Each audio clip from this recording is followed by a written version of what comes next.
नमस्कार भगतजनों। श्री रामचरितमानस अयोध्या कांड के 7वें भाग में आप सब लोगों का स्वागत है। जो अनेकों प्रकार से तर्पण और हवन करते हैं और ब्राह्मणों को भोजन कराकर बहुत दान देते हैं, तथा जो गुरु को हृदय में आपसे भी बड़ा जानकर सर्वभाव से सम्मान करके उनकी सेवा करते हैं, और ये सब कर्म करके सबका एकमात्र यही फल मांगते हैं कि श्री रामचंद्र जी के चरणों में हमारी प्रीति हो।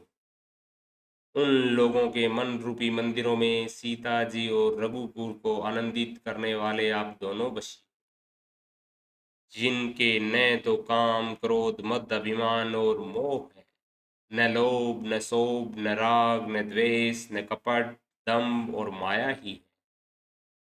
हे रघुराज, आप उनके हृदय में निवास कीजिए, जो सबके प्रिय और सबका हित करने वाले हैं, जिन्हें दुख और सुख और प्रशंसा और गाली समान है, जो विचार कर सत्य और प्रिय वचन बोलते हैं, तथा जो जागते सोते आपकी ही शरण है, और आपको छोड़कर जिनके दूसरी कोई गति नहीं है। हे राम जी, आप उनके मन में बसिए, जो पराई स्त्री को जन्म देने वाली माता के समान जानते हैं, और पराया धन जिन्हें विष से भी भारी विष है, जो दूसरे की संपत्ति देखकर हर्षित होते हैं और दूसरे की विपत्ति देखकर विशेष रूप से दुखी होते हैं।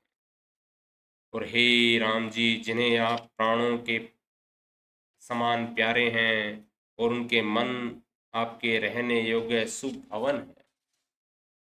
हे तात, जिनके स्वामी सखा पिता माता और गुरु सब कुछ आप ही हैं, उनके मन रूपी मंदिर में सीता सहित आप दोनों भाई निवास कीजिए, जो अवगुणों को छोड़कर सबके गुणों को ग्रहण करते हैं, ब्राह्मण और गो के लिए संकट रहते हैं सहते हैं, और नीति निपुणता में जिनकी जगत में मर्यादा है, उनका सुंदर मन आपका घर है, जो गुणों के को आपको और आपका और दोषों को अपना समझता है, जिसे सब प्रकार से आपका ही भरोसा है, और राम भक्त जिसे प्यारे लगते हैं, उसके हृदय में आप राम सहित निवास कीजिए, सीता सहित निवास कीजिए। जाति पाति धन धर्म बड़ाई प्यार प्यारा परिवार और सुख देने वाला घर सबको छोड़कर जो केवल आपको ही हृदय में धारण किए रहता है, हे रघुनाथ जी, आप उसके हृदय में रहिए।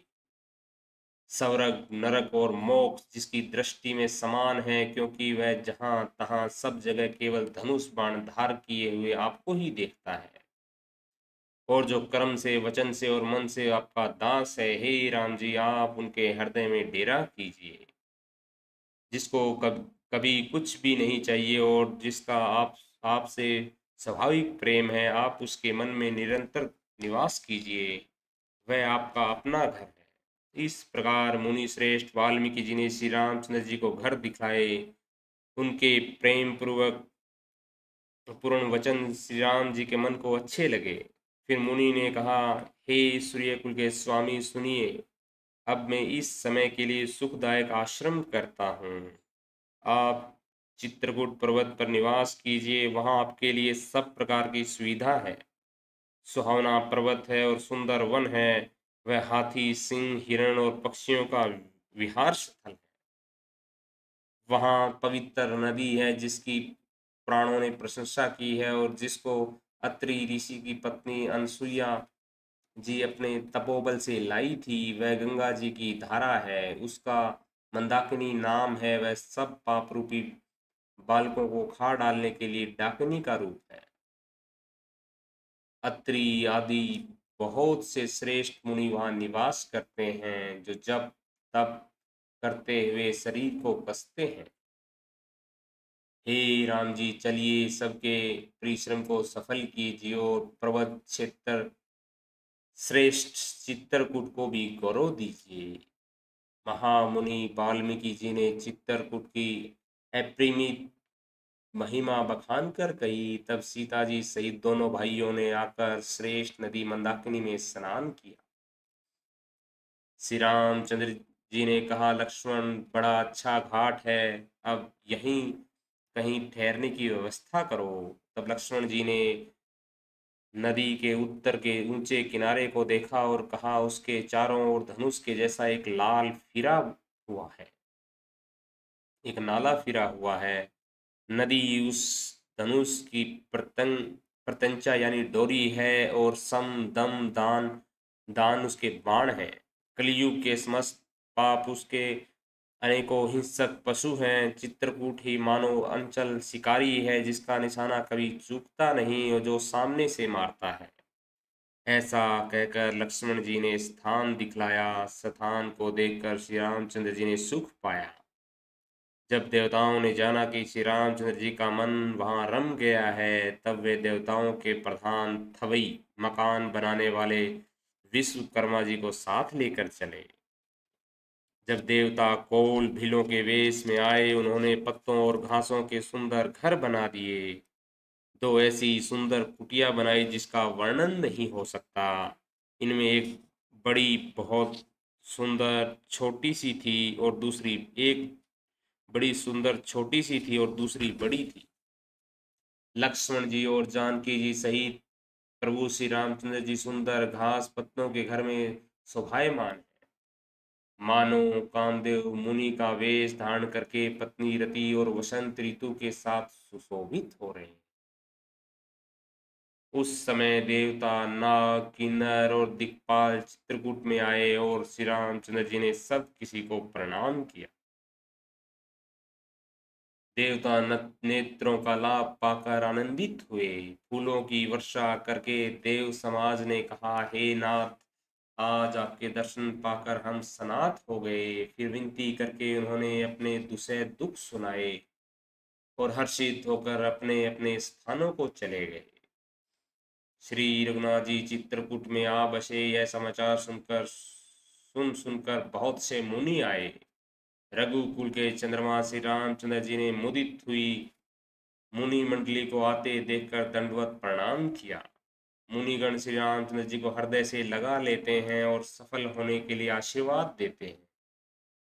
वे सीता जी, लक्ष्मण जी और श्री रामचंद्र जी की छवि देखते हैं और अपने सारे साधनों को सफल हुआ समझते हैं।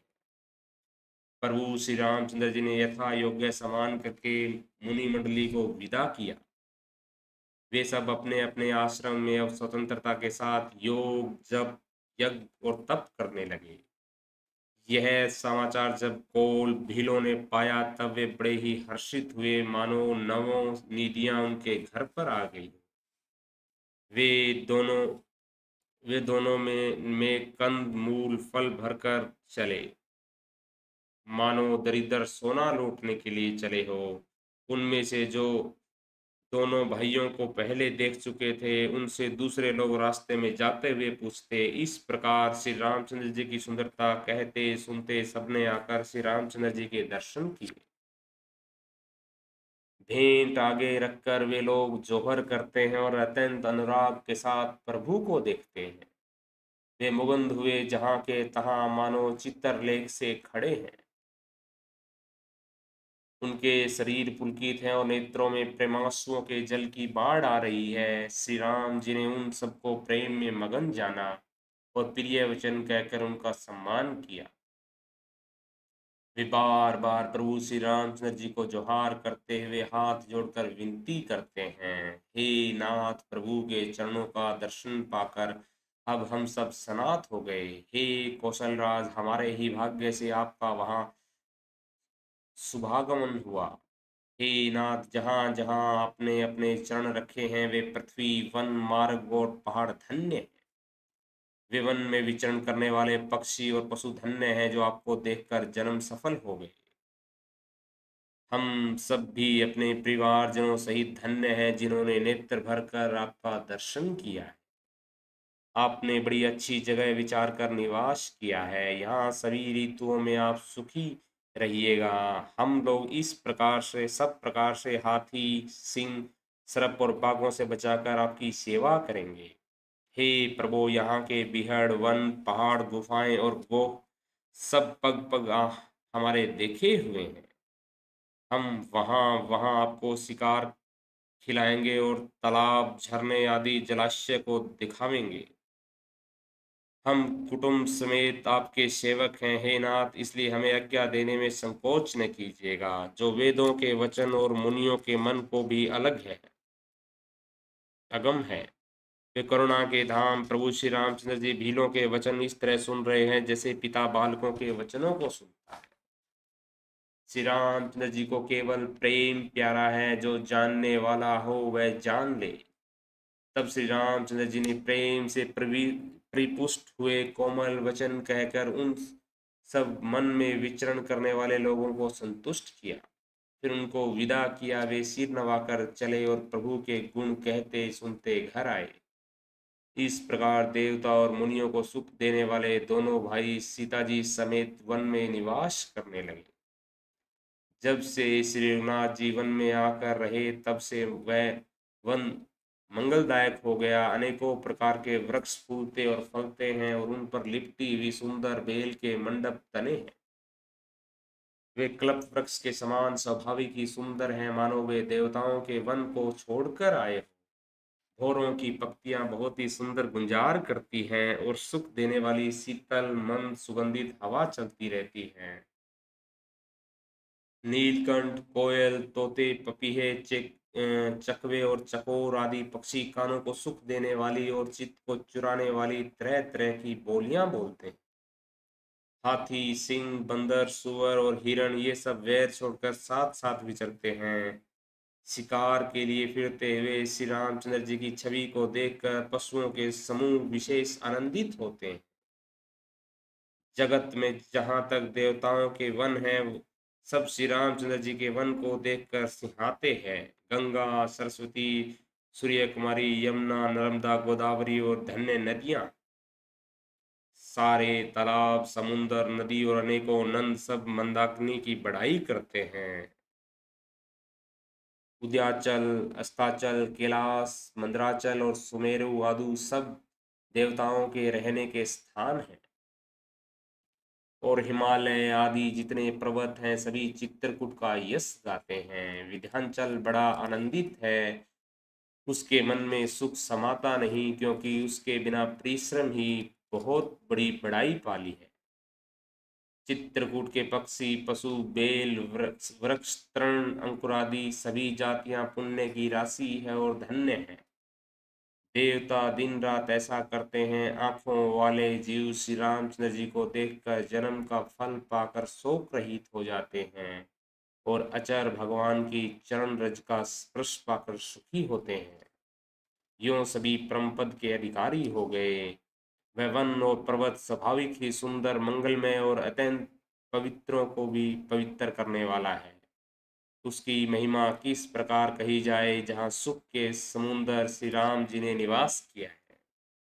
क्षीर सागर को त्याग कर और अयोध्या को छोड़कर जहाँ सीता जी, लक्ष्मण जी और श्री रामचंद्र जी आकर रहे, उस वन की जैसी परम शोभा है, उसको हजार मुख वाले जो लाख शेष जी हो तो भी वे नहीं कह सकते। उसे भला वे किस प्रकार से वर्णन करके कह सकता हूँ। कहीं पोखरे का शूद्र कछुए का मंदराचल भी उठा कछुआ भी मंदराचल उठा सकता है। लक्ष्मण जी मन, वचन और कर्म से श्री रामचंद्र जी की सेवा करते हैं। उनके शील और स्नेह का वर्णन नहीं किया जा सकता। क्षण क्षण पर श्री रामचंद्र जी के चरणों को देखकर और अपने ऊपर उनका स्नेह जानकर लक्ष्मण जी सौपन में भी भाइयों, माता पिता और घर की याद नहीं करते। नमस्कार भगवान।